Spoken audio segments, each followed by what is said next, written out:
अस्सलाम वालेकुम and welcome to lecture 27 of marketing research. पिछले 3 लेक्चर से हम डेटा कलेक्शन प्रोसेस और resolving the non response rate issues के बारे में पढ़ रहे थे। ये उसका आखिरी हिस्सा है।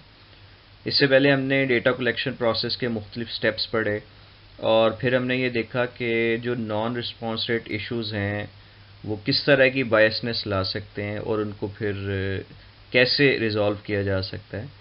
तो आज हम ट्रेंड एनालिसिस की जो टेक्निक है उससे शुरू करेंगे। इसके बाद एडजस्टमेंट की एक क्वांटिटेटिव टेक्निक है जिसे हम ट्रेंड एनालिसिस कहते हैं, और इसमें हम जो लेट रिस्पोंडेंट्स हैं और अर्ली रिस्पोंडेंट्स हैं उसके दरमियान एक ट्रेंड जो है उसको ऑब्ज़र्व करते हैं और उसे हम प्रोजेक्ट करते हैं ताकि जो नॉन रिस्पोंडेंट्स के एस्टिमेट्स हैं वो किए जा सकें। ये नेक्स्ट टेबल में मैं इसकी डिटेल्स आपको बताता हूँ। हमारे पास जो एग्ज़ाम्पल है कि जो करेक्टरिस्टिक्स जिसको हम जानना चाह रहे हैं कि लोगों ने सुपरमार्केट में शॉपिंग के दौरान पिछले 2 महीनों में शॉपिंग के दौरान कितने पैसे खर्च किए, और ये जो डेटा है इसका एक्चुअल एवरेज भी हमारे पास मौजूद है ताकि हम देख सकें कि कितने % एरर जो है वो ट्रेंड एनालिसिस की वजह से आ सकता है। जी, ये टेबल आपके सामने मौजूद है और इसमें जो फर्स्ट कॉलम है उसमें मेलिंग या कांटेक्ट विद रिस्पोंडेंट्स उसकी डिटेल्स हैं। सेकंड कॉलम में परसेंटेज रिस्पांस है। थर्ड में एवरेज रुपीस स्पेंडिंग है। फोर्थ में percentage of previous mails response है। जो एवरेज रुपीस स्पेंडिंग है इसकी जो टोटल एवरेज 275 लिखी हुई है ये हमारे पास डेटा में मौजूद है, गिवन है, ये हमें पहले से पता है। और इसके साथ कंपेयर करके हम देखेंगे कि ट्रेंड एनालिसिस के मुताबिक जब हम काम करेंगे तो कितना डिफरेंस आएगा और मार्जिन ऑफ एरर जो है वो कितना होगा। तो इसको समझने के लिए मैं यहाँ से शुरू करता हूँ कि आपने सबसे पहले रिस्पोंडेंट से रब्ता किया जिसे आप फर्स्ट मेलिंग का नाम दे रहे हैं, और जो रिस्पांस आपके पास आया वो सिर्फ 12% था। यानी अगर 100 लोगों को आपने ईमेल की तो उसमें से 12 लोगों ने जवाब दिया, और वो जो 12 लोगों ने हमें डेटा दिया उसके मुताबिक जो एवरेज स्पेंडिंग थी उनकी वो 412 थी। आप इसे डॉलर समझ लें या रुपीस समझ लें, कुछ भी, तो वो 412 थी। उसके बाद हमने एक रिमाइंडर ईमेल जो है वो उन्हें की जिसे आप सेकंड मेलिंग कह सकते हैं, तो हमें मज़ीद 18% रिस्पांस जो है वो आ गया, यानी अब टोटल जो रिस्पांस है वो 30% बन गया। ये जो सेकंड रिस्पांस हमारे पास आया है 18 जो परसेंट है, जब हमने इनकी एवरेज निकाली स्पेंडिंग की तो वो 325 आई। अब अगर इस 325 को हम कंपेयर करें जो फर्स्ट मेलिंग वाले रिस्पोंडेंट्स थे उनकी एवरेज के साथ, तो ये उनका 79% बनती है। इसकी जो कैलकुलेशन है वो आप आखिरी कॉलम में अगर देखें तो 325 को आप 412 पे डिवाइड कर दें तो और मल्टीप्लाई कर दें 100 के साथ, तो ये 79% जो है वो बनती है। इसके बाद हमने एक सेकंड रिमाइंडर भेजा, यानी तीसरी दफ़ा ईमेल की, तो मज़ीद जो 13% हैं वो लोगों ने रिस्पॉन्ड किया, यानी टोटल जो रिस्पॉन्स है वो अब बन गया 43%। ये जो 13% लोगों ने अब रिस्पॉन्ड किया है, जब हमने इनकी एवरेज स्पेंडिंग कैलकुलेट की तो ये 277 आई, और अगर हम इसे प्रीवियस यानी सेकंड मेलिंग वालों के साथ कंपेयर करें तो ये स्पेंडिंग उनकी स्पेंडिंग का 85% बनती है। कैलकुलेशन आप देख सकते हैं, 277 डिवाइडेड बाय 325 मल्टीप्लाइड बाय 100। इसी चीज़ को हम आगे प्रोजेक्ट कर सकते हैं। अब आप नेक्स्ट लेवल देखें। हमारे पास लेट से हमने ये तय किया हुआ था कि हमने जो रिस्पोंडेंट्स हैं उनसे मैक्सिमम 3 दफ़ा रब्ता करना है। पहली बार रब्ता करना है और 2 बार रिमाइंडर भेजना है। तो इन 3 मेलिंग्स में या कॉन्टैक्ट्स में जितने भी रिस्पॉन्सेज आ जाएंगे हम उन्हें रिस्पोंडेंट समझेंगे, जो बाकी रह जाएंगे वो नॉन रिस्पोंडेंट्स हैं। तो नॉन रिस्पॉन्सेज आप देख सकते हैं 57% है। बहुत ह्यूज इसकी जो है वो परसेंटेज है। अब इसको कैलकुलेट करने के लिए सबसे पहले आप आखिरी कॉलम में आएँ।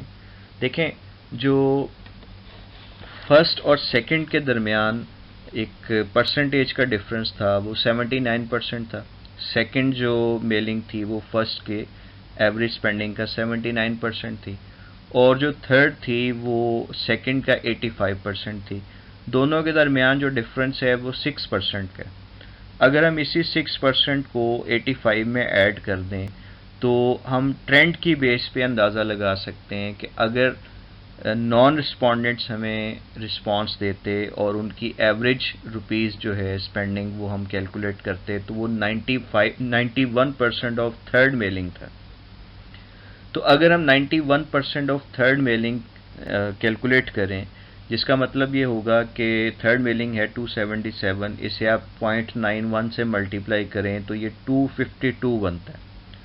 और 252 जो है ये हमारे पास एवरेज रुपीस स्पेंडिंग आ गई नॉन रिस्पोंडेंट्स की, जो डेटा हमें मिला नहीं था, लेकिन हमने ट्रेंड एनालिसिस की मदद से इसको कैलकुलेट कर लिया। अब अगर हम सारी जो एवरेज रुपीस स्पेंडिंग्स हैं उसका टोटल करें तो वो 288 बनता है। यानी ये 288 कैसे आएगा, नीचे आप बॉक्स में देखें तो कैलकुलेशन मैंने की है। इसे हम सिंपली ऐड नहीं करेंगे क्योंकि हर एक में जो रिस्पॉन्सेज हैं उसका रेट डिफरेंट है। 12 into 412 plus 18 into 325 plus 13 into 277 plus 57 into 252, और इस सब को हम इसका सम जो है 100 उस पर डिवाइड करेंगे तो एवरेज आ जाएगी 288, जो मैंने टोटल में पैरेंथेसिस के अंदर लिखी हुई है। लेकिन ये हमारे पास आई है ट्रेंड एनालिसिस से, लेकिन हमें ऑलरेडी पता है कि जो एक्चुअल एवरेज स्पेंडिंग है जो हमें मार्केट से पता चली है या हमें रिसोर्स से पता चली है वो 275 है। इसका मतलब ये हुआ कि एवरेज एक्चुअल 275 थी, कैलकुलेटेड जो है वो 288 है। तो थोड़ा सा डिफरेंस या मार्जिन ऑफ एरर जो है वो ज़रूर मौजूद है। इसे हम नेक्स्ट स्लाइड में कंपेयर करेंगे। अगर मैं इस 275 की बेस पे जो नॉन रिस्पॉन्स की एक्चुअल एवरेज कैलकुलेट करना चाहूँ तो नीचे बॉक्स में आप देखें 275 को मैं 100 से मल्टीप्लाई करूँ, ये टोटल सम आ जाएगा।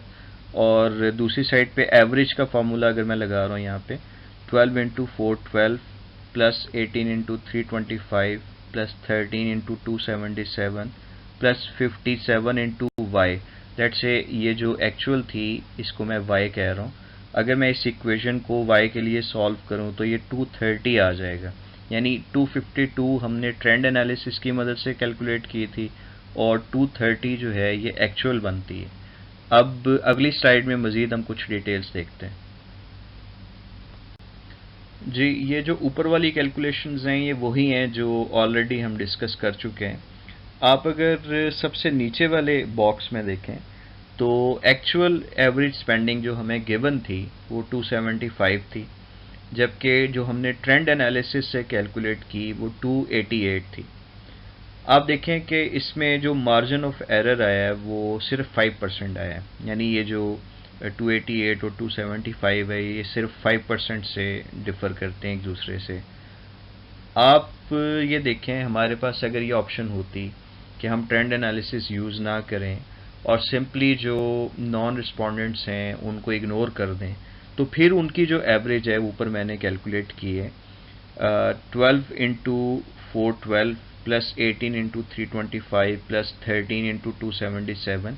यहाँ आप देख सकते हैं 57% वाला जो है वो इसमें वैल्यू नहीं है, और इसे हमने डिवाइड किया 43 पे, क्योंकि पहले नॉन रिस्पोंडेंट्स को हम शामिल कर रहे थे तो 100% था।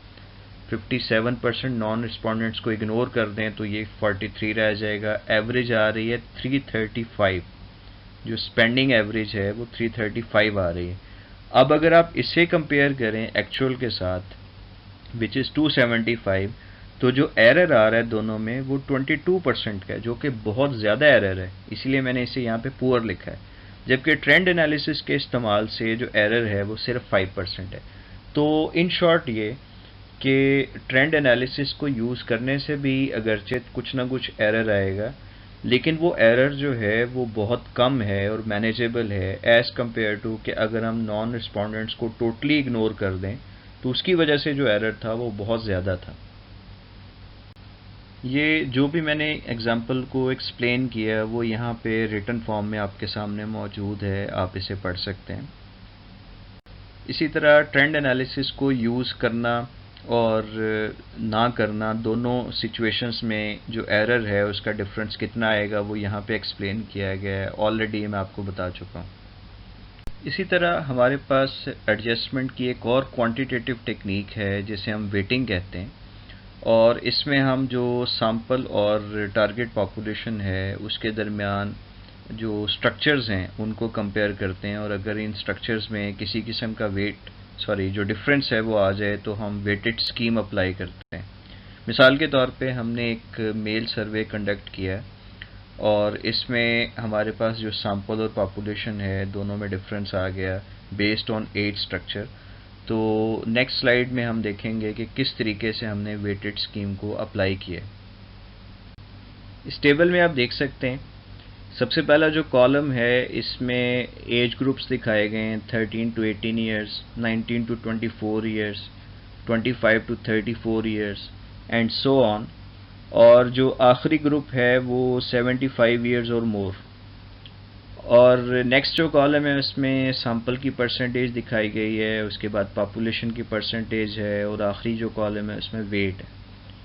ये जो पॉपुलेशन की एवरेज है हर एज ग्रुप के लिए, ये हमने उस एरिया के सेंसस रिकॉर्ड से हासिल की है, और जो सैंपल है वो इसी पॉपुलेशन से हमने ड्रॉ किया।